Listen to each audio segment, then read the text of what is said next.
श्रीलंका में बहुसंख्यक कौन है? सिन्हली समुदाय के लोग वहाँ के बहुसंख्यक हैं। श्रीलंका में किस समुदाय के नेताओं ने बहुसंख्यक के बल पर शासन पर प्रभुत्व चाहा? बहुसंख्यक के बल पर किस समुदाय के नेता ने? तो बच्चों सिन्हली। लोकतंत्र की आत्मा, लोकतंत्र की आत्मा क्या है जो टकराव कम करती है?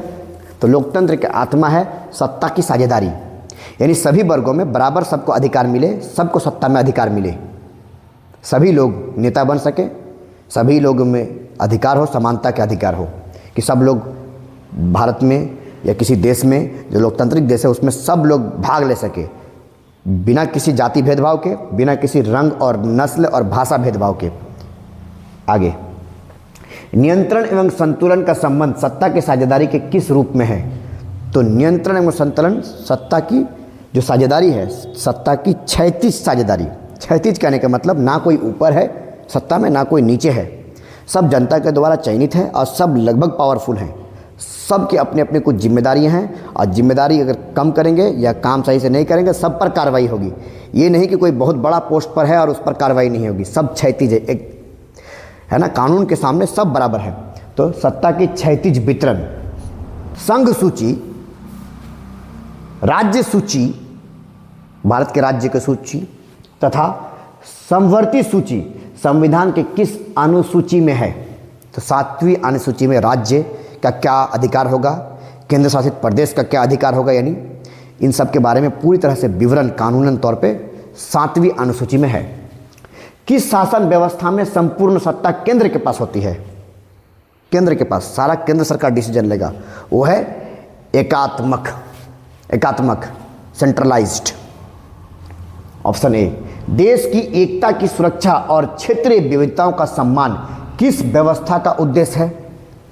तो बच्चों संघात्मक, मतलब देश की एकता बना रहे, सब लोग एक होकर रहे, दूसरा देश में सब लोग सुरक्षित रहे और क्षेत्रीय विविधता हो फिर भी एक होकर रहे, यह है संघात्मक देश। भारत एक संघीय देश है, अर्थात India is the country of union of states, यानी कई सारे स्टेट्स राज्य संघ होकर के एक देश बने हैं। अमेरिका वैसा नहीं है, अमेरिका फेडरल कंट्री है। तो संघात्मक। लोकतांत्रिक शासन के तीसरे स्तर के संविधान संशोधन से कैसा बनाया गया? तो तीसरा जो संविधान जो संशोधन हुआ उसमें लोकतंत्र को शक्तिशाली और प्रभावी बनाया गया। महिलाओं के लिए सीटें आरक्षित किस संसाधन संस्था में है? तो महिलाओं के लिए सीटें आरक्षित वो पंचायती राज में है। अब देखिए हमारे कोटाल पोखर पंचायत में हमेशा महिला खड़ी होती हैं। अब देखिएगा महिला प्लस ST SC होना चाहिए, हमारे यहाँ का आरक्षण मिला हुआ है। तो पंचायती राज में महिलाओं का एक आरक्षण नीति किया गया है। भारतीय समाज माना जाता है, किस प्रकार का समाज माना जाता है? पितृसत्तात्मक, यानी यहाँ के पिताजी हेड होते हैं, फादर हेड होते हैं, है ना। पितृ प्रधान देश है भारत, समझ रहे ना। घर का मालिक कौन? पिताजी। भारत किस प्रकार का राज्य है? तो एक तो भारत लोकतांत्रिक है, धर्मनिरपेक्ष भी है तथा कल्याणकारी भी है। भारत जो राज्य है, देश है, वो किस प्रकार का देश है? तो कल्याणकारी देश है, यानी लोगों का वेलफेयर हो, भला हो, इनमें सभी। ऑप्शन। राजनीतिक दलों को मान्यता कौन देता है? तो कोई भी आप राजनीतिक दल बनाएंगे तो आपको एक मान्यता लेना पड़ेगा। ये मान्यता चुनाव आयोग देता है। कौन देता है? चुनाव आयोग। फटाफट कर लेना है अभी। किस देश में एक दलीय शासन व्यवस्था है? तो एक दल माने एक ही पार्टी रहेगा वहाँ पर। चीन में आप खड़ा हो जाइए मगर पार्टी अलग। भारत में क्या है? बहुत सारे पार्टियाँ हैं। भारतीय जनता पार्टी है, इंडियन नेशनल कांग्रेस पार्टी है ना। झारखंड में झारखंड मुक्ति मोर्चा है, समाजवादी पार्टी है ना, शिवसेना पार्टी है ना। बंगाल में TMC पार्टी है, CPIM पार्टी है, न जाने बहुत ऐसे पार्टियां हैं जो अनगिनत पार्टियां हैं और कोई भी खड़ा हो सकता है किसी भी पार्टी से। ये भी एक प्रकार का लोकतंत्र है। लेकिन चीन जो है वो क्या है? वहाँ पर एक ही पार्टी है, समझ में आ रहा ना। और वो क्या करता है, वहाँ से एक पार्टी के अंदर में दो आदमी खड़े हो जाइए। अब आदमी जीत सकता है, पार्टी तो वही रहेगा। अब जैसे ये भी खड़ी हुई, ये भी इलेक्शन में खड़ी हुई, पार्टी एक ही है। अब दोनों वोट जोड़ी दोनों वोट में लड़ी, अपना अपना मुद्दा बताया, लोगों को जिसका बात पसंद आया उसको सिलेक्शन किया, मगर पार्टी एक रहा। सब कुछ बदल जाएगा लेकिन चीन का शी जिनपिंग नहीं बदलेगा। तो एक चीन है। लोकतंत्र की सफलता में बाधा क्या है? लोकतंत्र की सफलता, अगर लोकतंत्र को विकास करना है, विकसित देश बनना, तो एक तो गरीबी बहुत ज़्यादा है, दूसरा अशिक्षा और मतदान का दुरुपयोग हो रहा है। तो ये सभी समस्या है लोकतंत्र में अभी भी। इनमें से सभी सत्ता में भागीदारी की आवश्यकता कहाँ पड़ती है?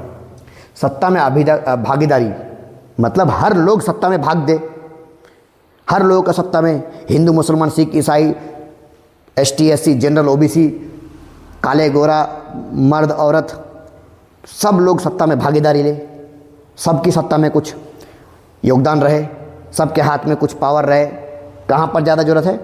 एक बटा समाज में। मान लीजिए समाज बटा हुआ है तो समाज में और बट करके खाई पैदा ना हो जाए, लोग एक दूसरे से दूर ना चले जाए, उसको भी अपने मेन धारा में, मुख्य धारा में ला करके उनको भी सत्ता में अधिकार दे दी जाए तो समाज बटेंगे नहीं। क्षेत्रीय विभाजन वाले बड़े राज्य में कोई बहुत बड़ा राज्य है और उसी राज्य के अंदर में एक कोना में अलग किस्म की भाषा बोली जाती है, दूसरे कोना में अलग किस्म की भाषा बोली जाती है, एक कोना में अलग टाइप के लोग रहते हैं, दूसरे कोने में दूसरे किस्म के लोग रहते हैं, तो उनको भी समानता का हक मिले। और समानता का हक मिलने के लिए उनको सत्ता में साझेदारी आपको देना पड़ेगा।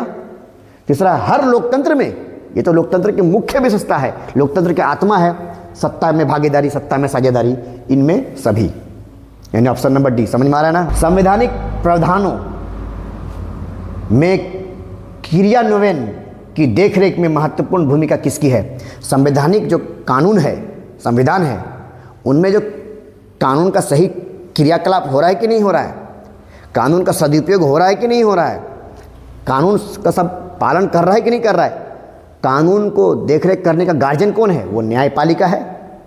कौन है? न्यायपालिका।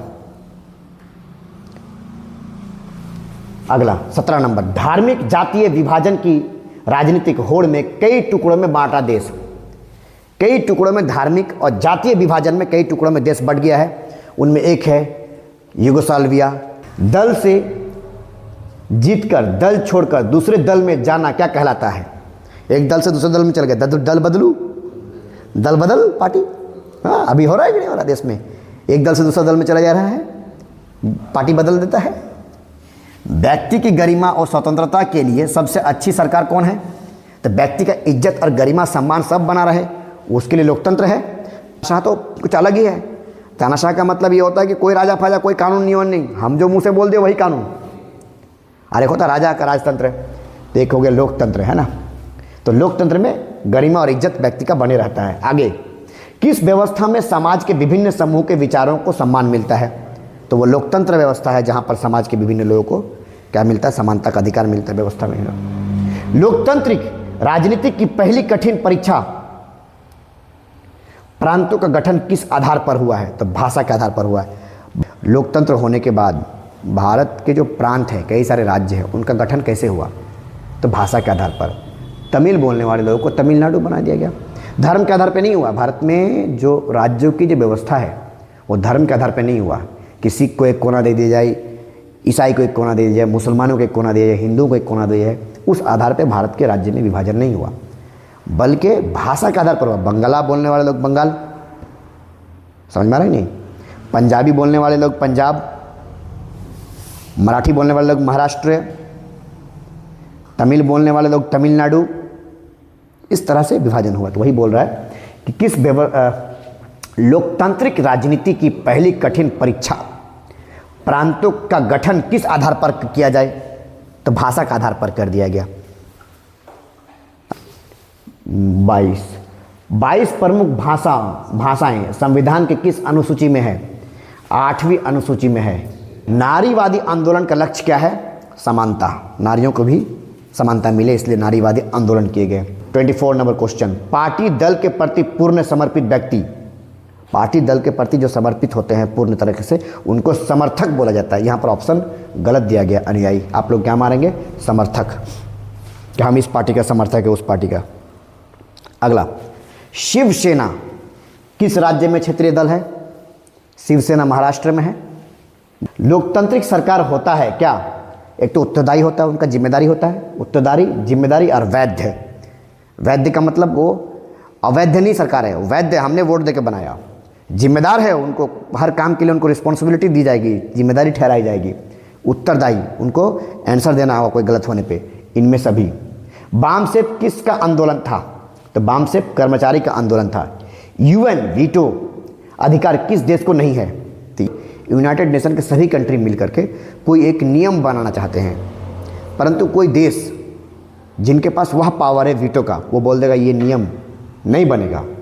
तो एक तरफ सारी कंट्री रहेंगे और अकेला जिसको वीटो पावर हासिल है वो बोल देगा नहीं बनेगा तो नहीं बनेगा कानून। तो वीटो पावर बेल्जियम को नहीं है, चीन को वीटो पावर है, फ्रांस को है, रूस को है, अमेरिका को है, ब्रिटेन को है, इनको वीटो पावर है।